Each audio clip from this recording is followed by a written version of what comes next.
The rain comes down in heavy sheets, blurring the city skyline outside Natalie's apartment window. It's been a terrible day. Meetings that dragged too long, a pile of unfinished emails waiting for her, and now, her dinner is late. She checks the time. 37 minutes past the estimated delivery. With a sigh, she storms to the door at the sound of a knock, already prepared to unleash her frustration. But the second she yanks it open, she freezes. Because standing there, drenched from head to toe, is him. The pizza boy. His hoodie is soaked, dark hair clinging to his forehead, sneakers leaving puddles on her expensive doormat. But despite it all, he holds up the pizza with an easy grin, like this is just another normal night for him. One large pepperoni, extra late but still hot. Her irritation wavers. Damn it. Natalie crosses her arms. You're over half an hour late. He nods, solemn. I am aware. Then, with a dramatic sigh, in my defense, the universe conspired against me. First, my bike tire blew out, then some maniac nearly ran me over, and after all that, your doorman almost didn't let me in because I looked suspicious. She shouldn't laugh, but somehow she does. Just a small, unexpected chuckle. His grin widens. See? That's the I'm less mad face. I knew I could get one. She rolls her eyes, but there's no real annoyance left. Instead, she glances at the rain still pounding outside, at the way he shivers slightly in his soaked clothes, and against all logic, she sighs and steps aside. Come in, just for a minute. You look like a drowned rat. He hesitates, because rich people don't invite pizza guys inside. But then, he shrugs, stepping over the threshold. Guess I could use a second to dry off. It should have been nothing, just a stranger warming up before heading back into the storm. But later, long after he's gone, she still remembers his eyes. And she wonders why. Natalie pushes open the door of the cafe, the scent of freshly brewed coffee wrapping around her like a comfort she desperately needs.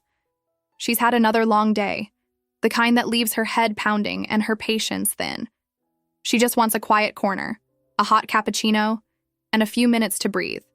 What she doesn't expect is him, the pizza boy. Except this time he's not holding a soggy pizza box. He's behind the counter wearing an apron, sleeves rolled up, a smirk tugging at his lips as he wipes his hands on a towel. He spots her immediately, and his expression shifts from surprise to something dangerously close to amusement. Well, if it isn't my favorite customer. Natalie blinks, still processing. You work here too? I like to keep busy. He leans on the counter, eyes glinting with mischief. You following me or something? She snorts. Yeah, totally. Thought I'd track down my pizza guy just to critique his barista skills. Bold move, but fair warning, I make a mean cappuccino. He taps the register. Let me guess. Double shot, no sugar, because you look like you don't take nonsense from anyone? She tilts her head, impressed despite herself. Not bad. What else did you figure out from a single pizza delivery? He grins. That you work too much, and that you probably don't take enough coffee breaks. Natalie arches a brow. And what exactly do you do besides delivering pizzas and judging my caffeine habits? Oh, you know, this, that, whatever keeps the bills paid. She studies him for a beat. The easy charm, the way he acts like this is all just part of the ride. But beneath that, there's something else. Something real. And for reasons she doesn't want to examine too closely, she's curious. All right, hotshot, make me that cappuccino. Impress me. His smirk widens. Coming right up, boss. As he turns to the espresso machine, she realizes something unsettling. She came here to escape her thoughts. But now she can't stop thinking about him. The city feels different at night. The bright, polished skyscrapers give way to dark streets and flickering neon signs. The hum of traffic quieter, the shadows deeper. Natalie wraps her coat tighter around herself as she walks, heels clicking against the pavement. She should have taken a car. But after another exhausting day, she needed air, needed space. What she doesn't need is the sudden wave of unease curling in her stomach. A shadow moves behind her. She quickens her pace. So does he. Her breath tightens. Calm down. It's probably nothing. But then, a voice. Hey, sweetheart, you lost? Natalie spins, her pulse skyrocketing. A man stands too close, his smile all wrong, his eyes flicking over her like he already owns the ending to this story. She steps back. I'm not interested. He chuckles, unfazed. Aw, don't be like that. Just trying to be friendly. Her heart pounds. Where the hell is a cab when you need one? She said she's not interested. A new voice, steady, familiar. Natalie's head snaps to the side, and there he is. The pizza boy. Except there's nothing playful in his expression now. His usual smirk is gone, replaced with something sharper, more dangerous. His stance is casual, but there's tension in his body, a quiet threat beneath the easy posture. The man hesitates, eyes flicking between them before scoffing. Relax, man, just talking. Lucas doesn't blink, then talk somewhere else. A pause, a silent battle of wills. Then the guy mutters a curse and disappears into the night. Natalie exhales a breath she didn't realize she was holding. Are you okay? His voice is softer now, but there's still an edge to it, like he's struggling to come down from whatever instincts just kicked in. She nods, trying to shake off the adrenaline. Yeah, Thank you. Lucas studies her, eyes still sharp. Where were you going? Home. Not alone, you're not. Normally, she'd argue, she doesn't need saving. But tonight, she lets him walk beside her. And as they move through the quiet streets, something shifts. Because for the first time in a long time, she feels safe, and it has everything to do with him. His apartment is tiny, a single-room studio with peeling paint, mismatched furniture, and a small kitchen that barely fits 2 people. But it's warm, cluttered in a way that feels lived in, and filled with things she doesn't expect. Natalie takes a slow step inside, glancing around. A vision board is tacked to the wall, covered in handwritten goals, sketches, and newspaper clippings. A bookshelf overflows with old paperbacks and notebooks with folded corners. There's a secondhand keyboard pushed up against the wall and a cracked coffee mug on the counter that says, "Keep dreaming, kid." She turns to Lucas, who's kicking off his shoes like it's completely normal to have a woman in designer heels standing in his apartment. This is not what I expected. He smirks. What? You thought pizza boys don't have homes? No. She hesitates, then gestures at the vision board. I didn't know you were more than just a guy who delivers pizza and makes a mean cappuccino. His tone is teasing, but his eyes are watching her closely. She meets his gaze. Yeah, that. Lucas exhales, rubbing a hand over his jaw before shrugging. I hustle, work my ass off. But this, he nods toward the board. This is the end game. Natalie steps closer, scanning the notes. There are deadlines scribbled in red, some crossed out, others circled. Acting auditions, film festivals, a list of cities. You want to be an actor? She murmurs. Lucas chuckles, but there's something in his expression, a quiet kind of hunger. Yeah. Want to, planning to, going to, just waiting for the break. She nods, surprised at how serious he is about it. How different he is from the guy who smirked at her from behind a cafe counter. She thought she had him figured out. But she didn't. Not even close. You're staring, princess. Natalie rolls her eyes. I'm impressed. Don't ruin it. Lucas grins, but there's something softer in his eyes now. Something that wasn't there before. And as she looks at him, standing there in this tiny apartment that holds all his impossible dreams, she starts looking for excuses to see him. And he starts wishing she would. The rooftop is quiet, high above the chaos of the city. The air is crisp, filled with the distant hum of car horns and sirens below. Lucas leans against the ledge, hands in his pockets, eyes on the skyline. Like he belongs here. Like this, being on the edge of something bigger, is exactly where he's meant to be. Natalie isn't sure why she let him bring her here. Maybe it was the way he looked at her earlier, like he saw past the polished version of her that everyone else expected. Or maybe it was because, for the first time in a long time, she doesn't want to be anywhere else. You do this often? She asks, crossing her arms to keep warm. Lucas glances at her, amused. What? Bring high-maintenance women to rooftops? She glares. I meant, escape up here? To think? He exhales, tilting his head up to the night sky. Yeah, something like that. For a moment, neither of them speak. The wind brushes against her skin, but she barely notices, because all she can feel is him, standing too close, watching her with something unreadable in his eyes. Her heart pounds faster than it should, and before she can stop herself, she moves closer. Lucas tenses slightly but doesn't step back. His breath hitches. "Are you sure?" he murmurs, voice lower now. She's never been more sure of anything. So she closes the space between them. The kiss starts soft, a hesitant question, a slow burn. But then, he exhales against her lips, his hands finding her waist, pulling her closer like he's wanted to do this for far too long. And just like that, it ignites. A spark turns to fire. She grips his shirt, holding on like he's the only thing keeping her grounded. He kisses her deeper, like he's memorizing the way she tastes, the way she feels. But then, he pulls away, breathing hard, forehead pressed against hers. "Natalie." His voice is strained like he's fighting himself. She swallows, her pulse still racing. Don't say it. Because she already knows what comes next. Reality. The part where they remember who they are. The part where them, shouldn't exist. But as she looks at him, standing there in the glow of the city lights, lips still tingling from his, she doesn't regret it. Not for a second. The gala is everything Natalie hates. Too many people, too many expectations, too little air. Crystal chandeliers hang from the ceiling, the sound of polite laughter and expensive wine swirling around her like an invisible cage. She plays her role perfectly. The poised businesswoman. The woman who belongs in rooms like this.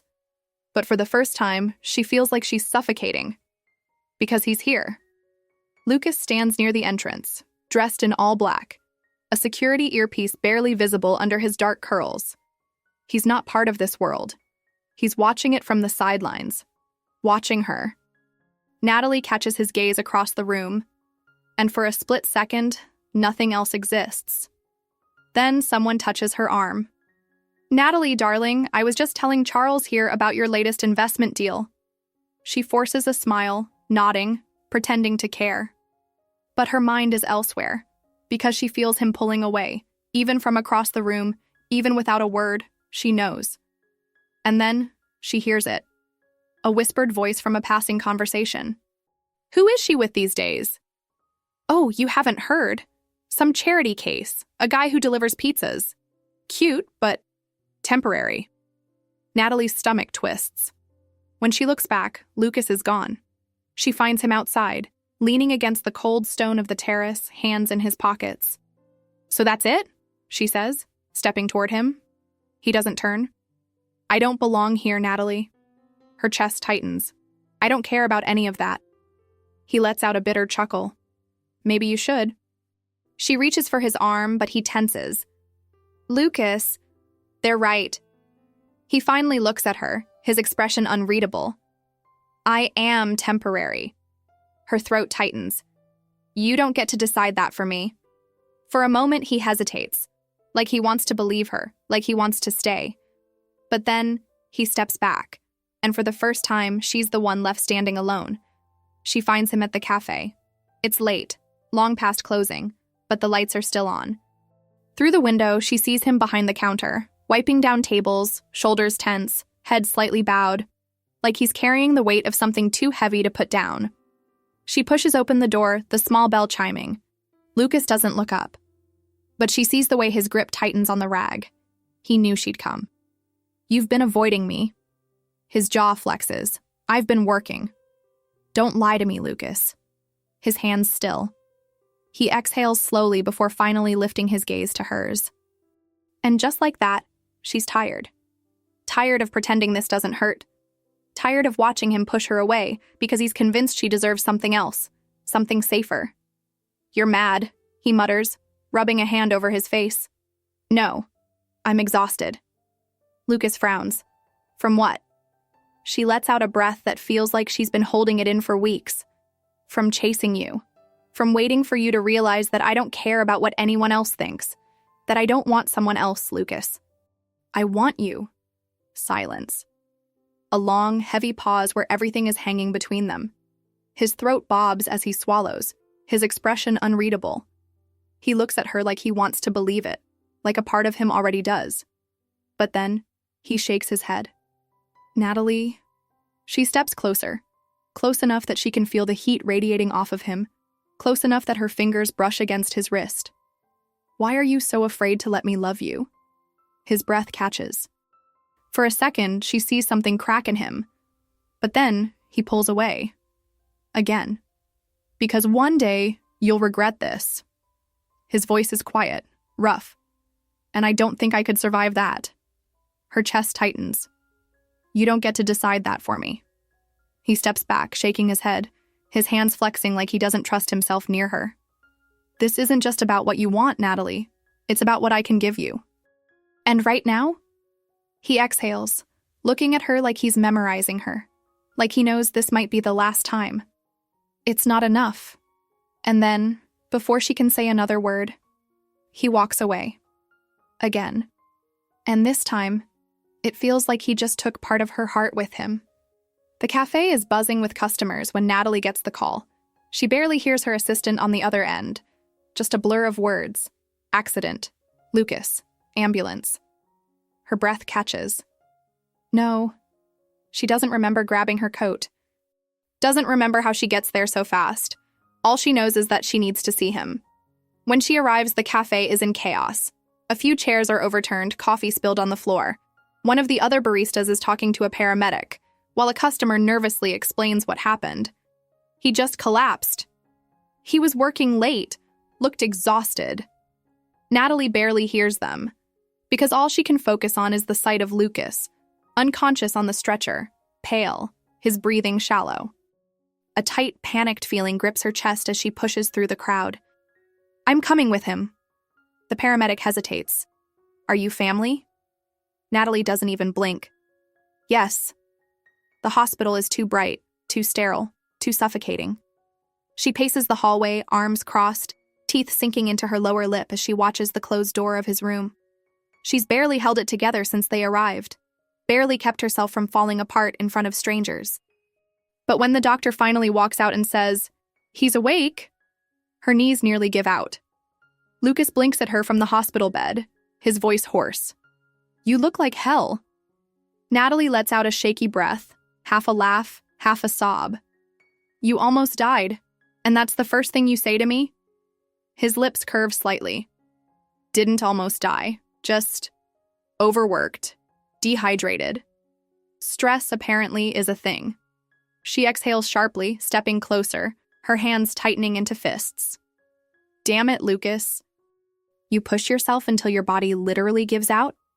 What the hell is wrong with you? His smile fades, and then, quieter. Would you have come if I didn't? Natalie freezes. Because this is what it's been about all along, isn't it? Him thinking he's not enough. Him convincing himself that she'll leave eventually. Lucas. She sits on the edge of the bed, her voice softer now, her hands resting near his on the sheets. I was waiting for you to choose me. But I should have realized. I needed to fight for you too. His eyes flicker with something unreadable. Natalie, She doesn't let him finish. Instead, she laces her fingers through his, gripping his hand like she's never letting go. I'm here, and I'm not going anywhere. For the first time, he doesn't pull away. And this time, she knows he believes her. Natalie's apartment is quiet, the city lights casting soft shadows across the walls. Lucas sits on the couch, his fingers loosely wrapped around a mug of tea she forced into his hands. He looks better, less pale, more present, but there's still something distant in his expression, like he's waiting for the other shoe to drop, like he still doesn't believe this. Them is real. She sits across from him, watching him carefully. You haven't said much since we left the hospital. Lucas exhales, rubbing the back of his neck. Not sure what to say. She bites her lip, nodding slowly. Then, after a moment, let me start then. She sets down her own mug and leans forward, resting her elbows on her knees. I need you to understand something, Lucas. Her voice is steady, but there's a slight tremor beneath it. I spent my whole life building walls, convincing myself I didn't need anyone, that love was conditional, that it always came with expectations. His brows draw together. Who made you think that? She looks down, running her fingers along the edge of her sleeve. My parents. A dry laugh escapes her lips. They only ever valued me for what I could achieve, for the version of me that fit into their perfect world. And for years, I thought that was love. Lucas stays silent, but his grip tightens on the mug. Then I met you. Her voice softens. And you saw me. Not for my career, not for my status, just me. She looks up, meeting his gaze. And that terrified me. Lucas swallows hard. Why? She lets out a slow breath. Because I knew that if I lost you, it would hurt like hell. The room is still. Lucas sets his mug down, his hands now resting on his knees, fingers curled into fists. I've spent my whole life feeling like I had to prove I was enough, he murmurs, eyes locked onto hers. And I guess I convinced myself that I wasn't. Not for you. She moves closer. You were always enough. Her fingers brush against his, hesitant, giving him a choice. And this time, he doesn't pull away. He exhales sharply, like the weight of everything is finally slipping from his shoulders. Then, in one swift motion, he pulls her in. The kiss is different from the first. It's not stolen, not hesitant. It's certain.